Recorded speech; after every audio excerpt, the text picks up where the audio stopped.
دوستو جب خدا کسی کو شہرت دیتا ہے تو دشمن بھی اس کو خوب دیتا ہے۔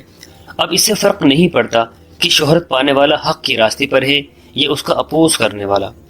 دوستو کچھ دن سے ترکش ڈرامہ ارطغرل غازی پر الگ الگ علماء سے فتوے مل رہے ہیں کہ ڈرامہ دیکھنا ناجائز اور حرام ہے۔ کچھ علماء اپنی پوری طاقت آزما رہے ہیں کہ کسی بھی طریقے سے مسلمانوں کو اس ڈرامے سے دور رکھا جائے، بٹ کیا وجہ ہے کہ دور رہنے کے بجائے لوگ اس کی اور دیوانے ہوتے جا رہے ہیں؟ آخر فتوے کا اثر کیوں نہیں ہو رہا؟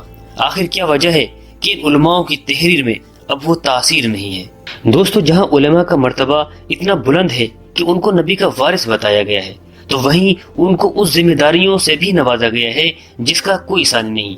وہ ذمہ داری جس کو پوری امت کو انہیں لے کر چلنا ہوتا ہے، حق اور باطل کا فیصلہ کرنا ہوتا ہے۔ وہ نظر ثانی رکھنی ہوتی ہے جو عام عوام نہیں رکھ سکتی۔ اگر وہ نظر ان میں نہیں تو علماء کہلانے کا حق بھی ان میں نہیں۔ یہی وجہ ہے کہ علماء امت کے سر کے تاج ہوتے ہیں، علماء امت کی عزت ہوتے ہیں، علماء امت کے نگہبان ہوتے ہیں۔ دوستو اتہاس نے وہ وقت بھی دیکھا کہ جب علماء کی ایک آواز پر امت نے اپنے سر کٹا دیے اور ایک آواز پر امت نے لاکھوں سر تن سے جدا بھی کر دیے۔ نہ جان کی پرواہ نہ جہاں کی پرواہ، دنیا تھراتی تھی اور کپ کپاتی تھی علماء کے ایک لفظ سے، اور سب سے زیادہ نشانہ بھی ظلم کے علماء ہی ہوتے تھے۔ خیر وہ وقت گزر گیا اور وہ وقت بدل گیا۔ دوستو آج جب ہم پوری دنیا میں غور کرتے ہیں تو وہ باتیں ہمیں قصے لگتے ہیں، لگتا ہے شاید کوئی کہانی ہو کسی ملک کی۔ کیوں؟ آخر وہ کہانی کیوں لگتی ہے؟ کیوں لگتے ہیں وہ قصے ہمیں؟ جہاں اس دور کی علماء کی ایک آواز پر دنیا لبیک کہتی تھی اور ان کے الفاظوں کو پورا کرنے کے لیے اپنی جان دینا صدقہ سمجھتی تھی، وہیں آج کا دور یہ ہے کہ اس وقت کے کچھ علماء کے فتوے کسی کونے میں اپنی جگہ بنائے ہوئے ہیں اور ان کو کوئی دیکھنے والا بھی نہیں، کوئی ان فتووں کی طرف رخ کرنے والا بھی نہیں۔ آخر وقت اتنی تیزی سے کیسے بدلا؟ کیوں وقت نے اس طرح موڑ لے لیا؟ دوستو آج ہم اسی ٹاپک پر بات کریں گے کہ آخر علماء کے فتوے اب وہ رنگ کیوں نہیں لاتے، وہ اثر کیوں نہیں رکھتے، کیوں امت ان کو ایک نظر نہیں دیکھتی۔ Hello my friends, my name is Badrul Hassan and I welcome you to my channel Social Thinker.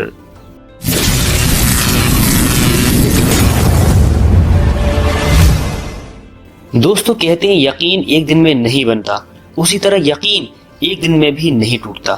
دوستو اگر ہم ایک صدی پیچھے مڑ کر دیکھتے ہیں تو بہت سارے فتوے ملتے ہیں ایسے علماء کے جنہوں نے صرف اپنے ذاتی مفادات کے لیے یا حکومت کے دباؤ میں ایسے فتوے دیے کہ جس کے زہر نے صرف امت کو ہی نہیں ڈسا بلکہ وہ نیک اور پرہیزگار علماء بھی اس کی گرفت میں آئے جو خلوص اور امت کی وفادار تھے، اور کہا جائے تو آزمائش بھی انہی علماء کو ملی۔ میں آپ کے ساتھ کچھ ایسے فتووں کی کہانی رکھوں گا جس کا اثر آج تک پوری امت بھگت رہی ہے۔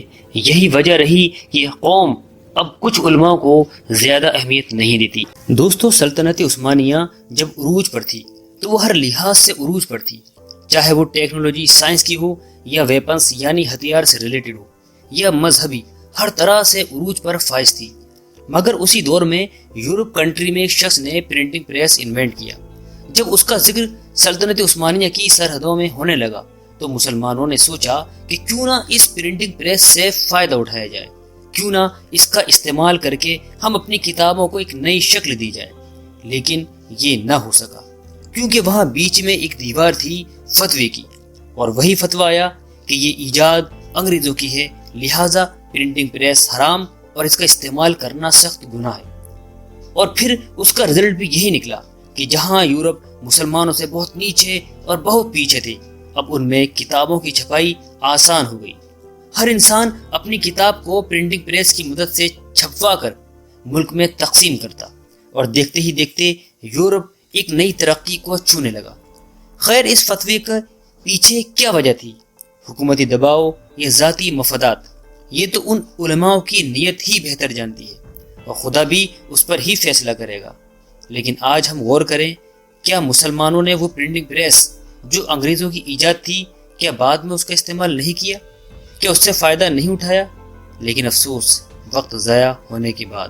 دوستو جب سر سید احمد خان نے ملک کی حالت کو سمجھا اور دیکھا کہ انگریزوں سے اگر اپنی قوم کو آزاد کرانا ہے تو ان کو ان کی ہی زبان سے شکست دی جا سکتی ہے، تو انہوں نے ایک طالب ادارہ کھولنے کی کوشش کی جس میں بچوں کو انگلش اور سائنس سکھائی جائے اور وہ بچے بڑے ہو کر مسلمانوں کا نام روشن کریں۔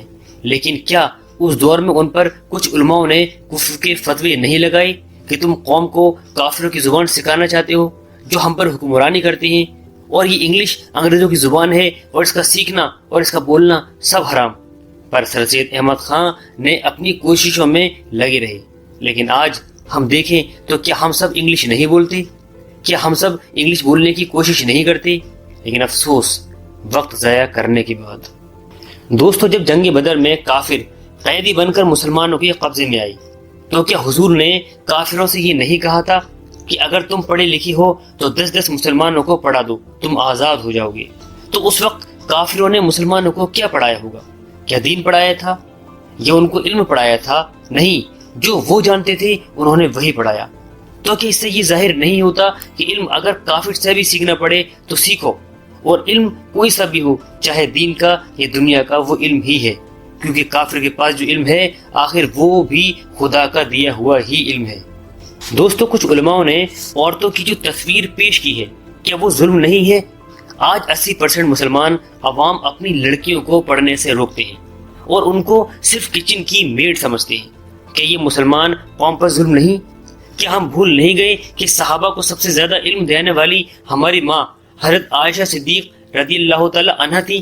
جب بھی مشکل درپیش آتی تو کہ صحابہ آپ سے مشورہ نہ لیتے تھے؟ کہ خدیجہ رضی اللہ تعالی عنہ تجارت نہیں کرتی تھی؟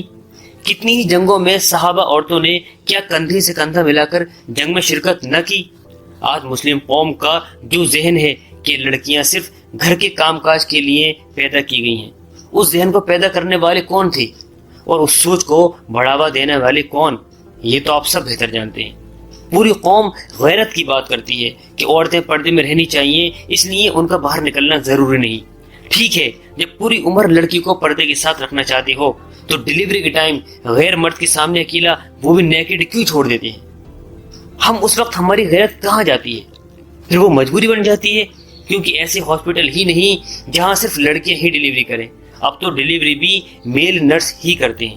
اگر ہم اپنی لڑکیوں کو ایڈوکیٹ کرتے اور ان کو ڈاکٹر بناتے تو کیا آج ہماری قوم میں ہاسپٹل نہ ہوتے جو صرف ڈیلیوری ہی نہیں بلکہ اپنی عورتوں کو ہی ہر طرح سے میڈیکل کیئر کرتی؟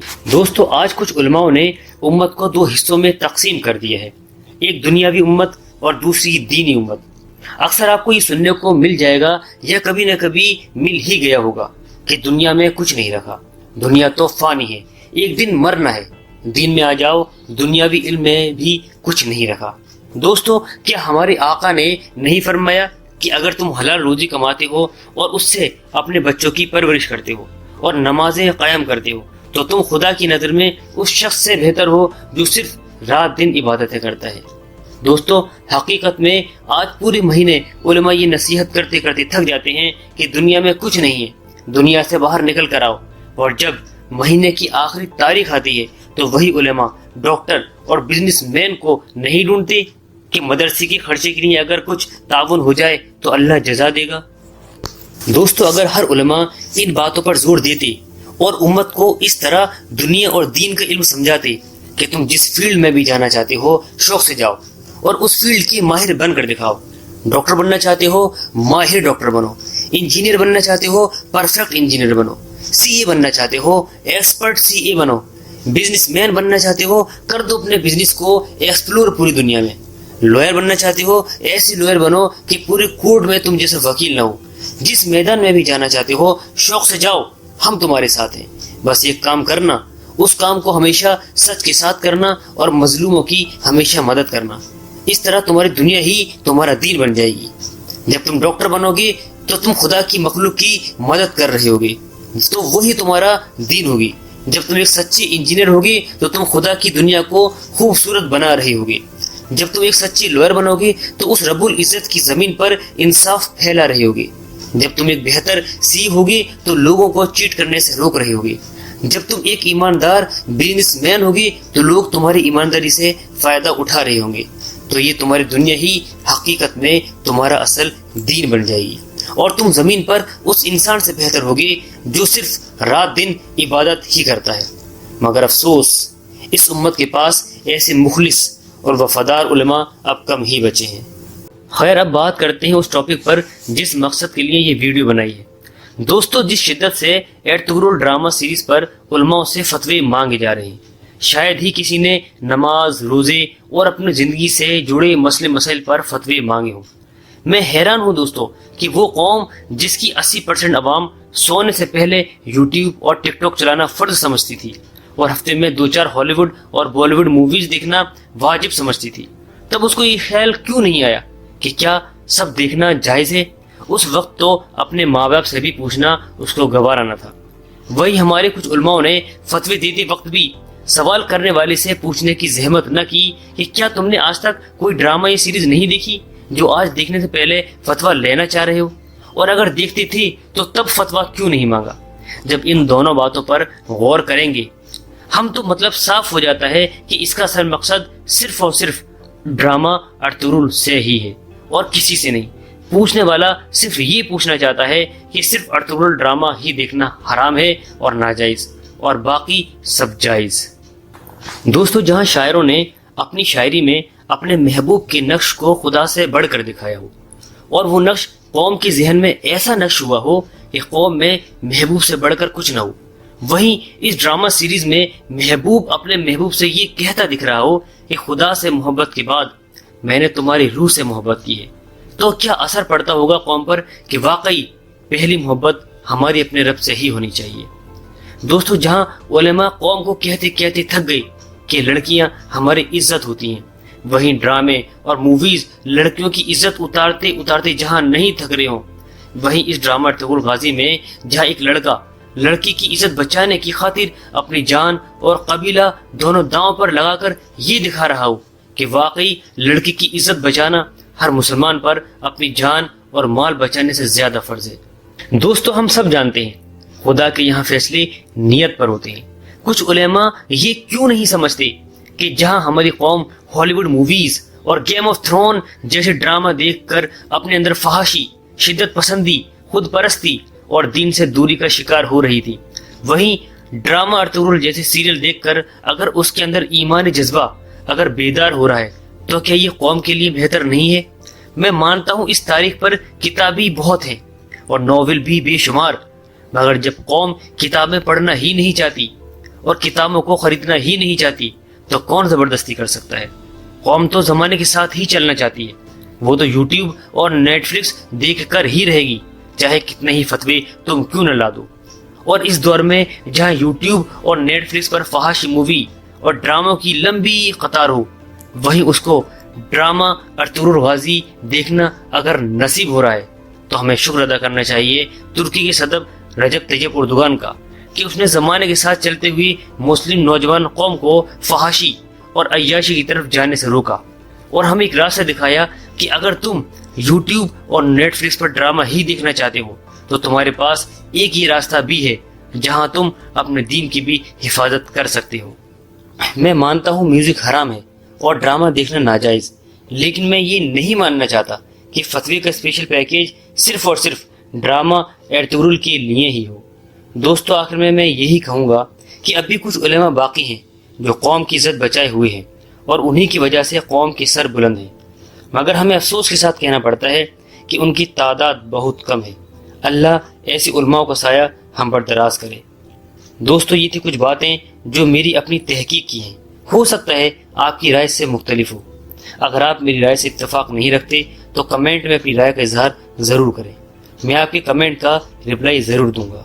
دوستو، اب اجازت دیجیے، ملاقات ہوگی نیکسٹ ویڈیو میں، تب تک اپنا اور اپنوں کا خیال رکھیں۔